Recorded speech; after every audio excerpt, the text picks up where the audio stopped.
Break के बाद आपका बहुत बहुत स्वागत है। आइए हम अपनी बातचीत को आगे बढ़ाते हैं श्री त्यागी जी से। सर, एक बार आपका फिर से स्वागत है। सवाल अब ये है कि आप सेकुलरवादी राजनीति की बात करते हैं, आपके जंतर मंतर पर तमाम जगह जो सभाएं होती हैं वहाँ मुलायम सिंह यादव जी भी आते हैं, वहाँ आजम खान का भाषण भी होता है और वो उसी लहजे में नरेंद्र मोदी को या हिंदू संगठन को गाली देते हैं। तो ये किस तरह का सेकुलरवादी राजनीति है? नहीं, धर्मनिरपेक्षता हमारी गांधी की धर्मनिरपेक्षता है और हम हर तरह के फंडामेंटलिज्म के खिलाफ हैं। और भारत का जो संविधान है वो स्वीकारता है कि भारत में धर्मनिरपेक्ष राज्य सुनिश्चित करना है और संविधान के अनुसार यहाँ कोई आधिकारिक राजधर्म नहीं है। आधिकारिक राजधर्म नहीं। जब यहाँ आधिकारिक राजधर्म नहीं है तो संघ प्रमुख को या इसके जो अनुसांगिक संगठन हैं उनको ये कह करके प्रचार करने का भी अधिकार नहीं है कि हम इसको हिंदू राष्ट्र बनाना चाहते हैं। कुछ उत्तेजक भाषण जो धर्मनिरपेक्ष नेता हैं या पार्टियां हैं वो भी संघ की विचारधारा को और भारतीय जनता पार्टी को कई बार खुराक देने का काम करते हैं। हम उस तरह की धर्मनिरपेक्षता के पक्षधर नहीं हैं। हमारी धर्मनिरपेक्षता समाज को एक कोहेसिव सोसाइटी के रूप में, जहां धर्म के आधार पर किसी का शोषण ना हो या किसी का बढ़ावा ना हो। और गांधी जी ने ये जब ऊंचे पैमाने पे अल्पसंख्यक लोग, खासतौर से मुसलमान, जब पाकिस्तान जा रहे थे तो गांधी के एतबार पर और गांधी के कहने पर ही ये देश में रुके थे। और गांधी जी ने कहा था कि सबको अपने इबादत गाहों में पूजा पद्धति के तरीके से जीवन यापन करने की इजाज़त होगी, धर्म के आधार पर कोई भेदभाव नहीं होगा। लेकिन श्री नरेंद्र मोदी के नेतृत्व में ये भेदभाव बढ़ा है और उनके कुछ अनुसांगिक संगठन हेट स्पीचेज के जरिए और एक धर्म विशेष को टारगेट करके और एक धर्म विशेष को अग्रगण्य बता करके समाज को बांटने का काम कर रहे हैं। तो ये धर्म की अवधारणा जो है संविधान की, ये उसके विरुद्ध आचरण है। लेकिन अब वो ईसाई को भी कन्वर्ट करा रहे हैं। नहीं, वो उनका और कहते हैं कि ये घर वापसी है, ये पहले कहीं ना कहीं लालच, ये उनका पुराना प्रिय विषय है। गुजरात के अंदर भी उन्होंने इस तरह का किया है। एक बार मैं उस जगह गया हूँ वहाँ पर, और कंधमाल में जो ईसाई मिशनरी था उसकी जिस तरह से दिन दहाड़े हत्या की और जो उसके मुख्य अभियुक्त थे दारा सिंह, जिस तरह से विश्व हिंदू परिषद और बजरंग दल के लोगों ने उनको सार्वजनिक तौर पर पुरस्कृत किया, तो वो भी इनकी विकृत मानसिकता का ही परिचायक है। वैसे लोभ लालच दे करके जबरन हम धर्म परिवर्तन के खिलाफ हैं, चाहे किसी धर्म का किसी धर्म से हो। लेकिन धर्म किसी व्यक्ति का व्यक्तिगत मामला भी है। हाँ। और अपने मन मर्जी के मुताबिक उस पर आचरण करने की भी स्वतंत्रता है। स्वतंत्रता है, तो फिर दिक्कत कहाँ है? तब तो वो कह रहे हैं कि विवेक के आधार पर लोग अपने मन से हमारे पास नहीं, आते हैं जो और हम उनका शुद्धिकरण अलीगढ़ में जो पर्चा बटा है वीएचपी का, उसमें मुसलमान के धर्म परिवर्तन पे 5 लाख रुपए और ईसाई के धर्म परिवर्तन पे 2 लाख रुपए की घोषणा की गई है, जो संविधान की मूल धारणा के विरुद्ध है कि जिसमें लोभ और प्रलोभन दे करके धर्म बदलना कानूनी अपराध है। लेकिन त्यागी जी, अब सवाल उठता है कि वो कर रहे हैं, जो भी राज्य सरकार, जो भी मजबूत, जो भी सत्ता में लोग रहते हैं वो इस तरह करते हैं। इसके लिए एक ठोस कानून भारत में एक ज़रूरत है कि नहीं है? और अगर है तो वो लगातार, अमित शाह जो बीजेपी के अध्यक्ष हैं, वो लगातार कह रहे हैं कि हम कानून बनाने के लिए तैयार हैं, लोग सामने आए। इसमें विपक्ष, देखिए, इसमें वही है, ये संविधान कहता है कि सबको अपने तरीके से धर्म का आचरण करने का है। अगर कोई स्वतंत्र बगैर प्रलोभन के धर्म परिवर्तन करना चाहता है, हम उसके खिलाफ नहीं।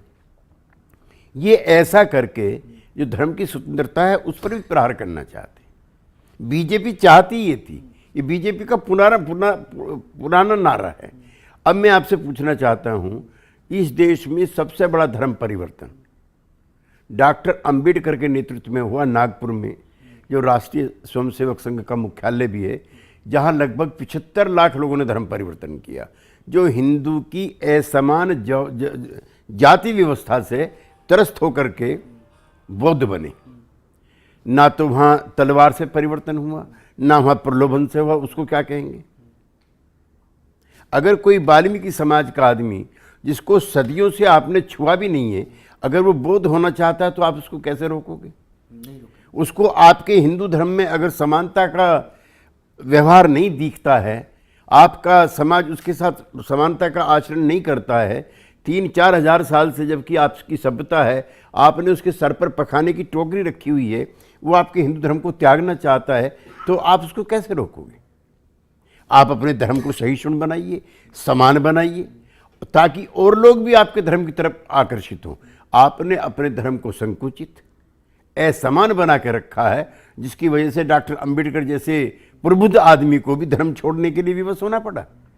लेकिन यही काम क्रिश्चियन ईसाई मिशनरियाँ भी करती रही हैं, यही काम जो है मुस्लिम समाज भी, चाहे वो इस्लाम जो मदरसे से होते रहे हैं, तो केवल इन्हीं आलोचना तो उनकी भी होनी चाहिए सबकी। हम तो सब ऐसा है, हम धर्म को एक तो व्यक्तिगत मामला मानते हैं, नंबर 1। नंबर 2, सबको अपने तरीके से धर्म पद्धति के अनुसार जीने का अधिकार है।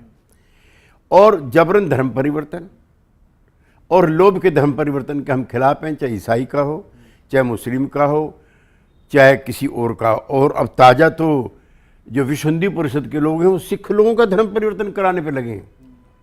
सिखिज़्म का जो जन्म है वो हिंदू समाज को जब मुगल शासकों से लड़ना पड़ा था, उसके अग्रिम दस्ते के रूप में सिखिज़्म का जन्म हुआ था, जो पंच प्यारे थे।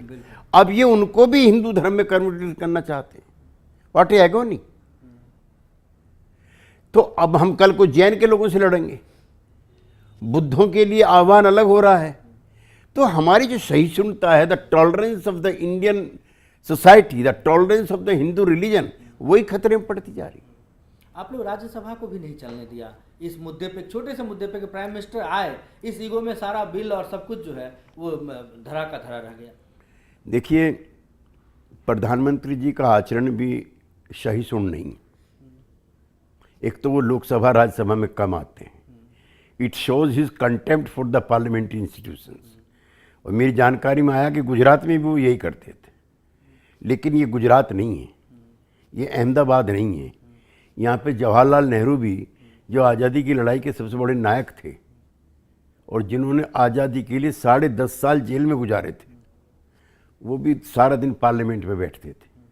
ये तो शक्ल दिखाने के लिए और कंटेम्प्ट दिखाने के लिए पार्लियामेंट में आते हैं, माफ़ करना। अगर 2 शब्द भी वो बोल दिए होते, पहले भी उन्होंने कहा था, और हम प्रधानमंत्री के अलावा, और अब वो प्रधानमंत्री कोई भाजपा के नहीं है, सारे देश के प्रधानमंत्री, वो 100 करोड़ हिंदुओं के नहीं, 125 करोड़ भारतीयों के प्रधानमंत्री हैं। उन्हें कहना चाहिए अनफ इज़ अनफ नाउ। और मैं यकीन दिलाता हूँ कि धर्म के आधार पर कोई भेदभाव नहीं होता। राज्यसभा दौड़ के चलती, राज्यसभा ने पहले सप्ताह इतना काम किया, 58% काम हुआ। अब प्रधानमंत्री ही अपनी ही संसद को, अपने ही देशवासियों को 2 मिनट का समय नहीं दे सकते, तो संसद क्यों चलेगी? संसद जनता का प्रतिबिंब है। This is the mirror of the Indian masses. अगर सड़क अशांत है तो संसद कैसे शांत रहेगी? लेकिन कई महत्वपूर्ण बिल पास नहीं हो पाए। अब ये हुआ कि एफडीआई पे जो बिल ऑर्डिनेंस लाना पड़ा, कोल वाले पे ऑर्डिनेंस लाना पड़ा सरकार को। ये सरकार की असफलता का प्रतीक है। फिर उन्हीं दागी फर्मों को दोबारा अलॉट किया जाएगा और इसके जरिए जो कोल माइंस है उनको प्राइवेट सेक्टर में दिया जाएगा। इसकी भी साजिश चल रही है। पार्लियामेंट में बहस होनी चाहिए थी, उस बहस का दरवाजा भी शासक दल ने बंद किया। एफडीआई होनी चाहिए कि नहीं होनी चाहिए, मैं भी उसकी सेलेक्ट कमेटी का मेंबर था। कभी ऐसा नहीं हुआ कि बहस हुए बगैर और कोई जो सेलेक्ट कमेटी की जो रिकमेंडेशन है वो अध्यादेश का रूप धारण कर। ये पारंपरिक जो संसदीय परंपराएं उनके विरुद्ध आचरण है, और ऐसा आचरण करने के लिए नरेंद्र भाई मोदी प्रसिद्ध हैं पहले से। लेकिन सर उनका एजेंडा विकास का है, और आप लोग जो एक मोर्चा बना रहे हैं, ये मेरा आखिरी सवाल है, वो सेकुलर एजेंडा पे कर रहे हैं कि भाई ये तो कहीं ना कहीं तुष्टिकरण से जुड़ता है। ऐसा है कि नरेंद्र भाई के दो रूप हैं, एक एजेंडा है विकास का, एक एजेंडा है विभाजन का। जब विकास का एजेंडा कमजोर पड़ता तो विभाजन का स्वीकार कर लेते हैं। इच्छा उनकी वही है। वो गोधरा के नायक या खलनायक हैं। गोधरा उनका शक्ति स्रोत है। जब आर्थिक क्षेत्र पर असफलताएं हों तो गोधरा इज बेस्ट। जब 6 महीने में काला धन वापस ना आए, उनके भाषण हैं कि हर भारतीय की जेब में 15 करोड़ हो गए, जब 5 पैसे भी ना आए तो धर्म परिवर्तन अच्छा है। 5 करोड़ युवजनों को रोजगार मिलेगा, जब एक को भी ना मिले तो हेट स्पीचेज अच्छी हैं।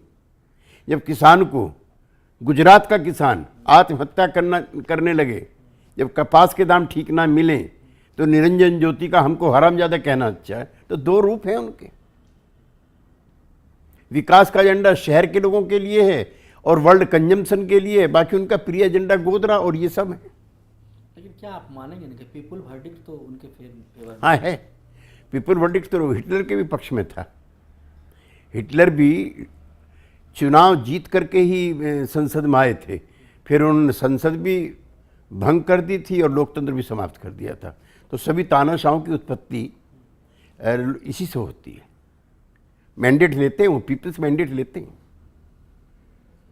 सर हमसे बात करने के लिए बहुत बहुत धन्यवाद, और हम उम्मीद करते हैं कि आपका जो ये प्रयास है वो मोर्चा के रूप में वो काफ़ी सफल हो और आप देश को एक नई दिशा दें।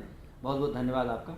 ये थे श्री केसी त्यागी, जो हमसे साफ वही से बात कर रहे थे कि इनका मोर्चा और इनका जो एजेंडा है विकास का, या जो देश की राजनीति है, तमाम सारे सवालों के जवाब हमसे दे रहे थे। आज मुद्दा और इस बातचीत में फिलहाल इतना ही। अगले दिन हम फिर हाजिर होंगे किसी नए मेहमान के साथ और नए मुद्दे के साथ। फिलहाल दीजिए हमें इजाज़त। नमस्कार। तो ये बता दिया